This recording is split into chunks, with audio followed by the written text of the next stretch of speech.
ఒక మనిషి తను బ్రతకడానికి తన సొంత చేయినే కోసుకున్నాడంటే మీరు నమ్ముతారా? అవును, మీరు నమ్మాలి. ఎందుకంటే ఇది సినిమా కథ కాదు, ఇది నిజంగా జరిగిన కథ. అతని పేరు వచ్చేసి యారన్ రాల్స్టన్. అది 2003 సంవత్సరం. అమెరికాలో ఉన్న ఒక ప్రమాదమైన పర్వత ప్రదేశం అది. యారన్ రాల్స్టన్ ఒంటరిగా ట్రెక్కింగ్కి వెళ్ళాడు. ఎవ్వరికి చెప్పలేదు, ఎవ్వరూ అతన్ని వెతకలేదు కూడా. అదే అతను చేసిన మొదటి పెద్ద తప్పు.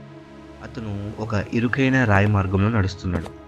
అప్పుడు అనుకోకుండా అకస్మాత్తుగా ఒక భారీ రాయి అతని మీద పడింది. అతని కుడి చేయి 2 పెద్ద రాళ్ళ మధ్యలో ఇరుక్కుపోయింది. ఎంత ప్రయత్నించి చూశాడు, కానీ ఆ రాయి కదలలేదు. అతను పూర్తిగా చిక్కుకున్నాడు. అతని దగ్గర చాలా తక్కువ నీరు మాత్రమే ఉంది, అలాగే ఆహారం కూడా. రోజులు గడిచాయి, ఎవ్వరు రాలేదు. ఒక పక్క ఫోన్ సిగ్నల్ లేదు. కానీ చేయిని బయటికి తీయడం అసాధ్యమైన పని అని తనకి అర్థమైంది. ఇక్కడే ఉంటే మరణం ఖాయమని అనుకున్నాడు.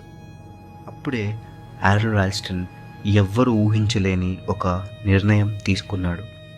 బ్రతకాలంటే తన చేతిని తానే కోసుకోవాలి. అతని దగ్గర ఒక చిన్న కత్తి మాత్రమే ఉంది, నొప్పి భరించలేనిది. కానీ జీవితం అతనికి ఇంకా కావాలి. అతను మెల్లగా తన చేతిని కోసుకున్నాడు. ఎముకను విరిచాడు, నొప్పితో కేకలు వేశాడు, కానీ ఆగలేదు. చివరికి చెయ్యి విడిపోయింది. అతను స్వేచ్ఛ పొందాడు, కానీ ఒక చెయ్యి కోల్పోయాడు. తన చెయ్యి కోసుకున్నాక రక్తం విపరీతంగా కారుతున్నా అతను నడిచాడు. కొంత దూరం వెళ్ళాక మనుషుల్ని కలిశాడు, ప్రాణాలతో బయటికి వచ్చాడు. ఈ కథకు హ్యాపీ ఎండింగ్ లేదు. అతను బ్రతికాడు, కానీ ఒక చెయ్యి కోల్పోయాడు.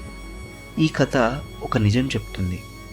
కొన్నిసార్లు బతకడానికి మనమే మనలో ఒక భాగాన్ని కోల్పోవాలి.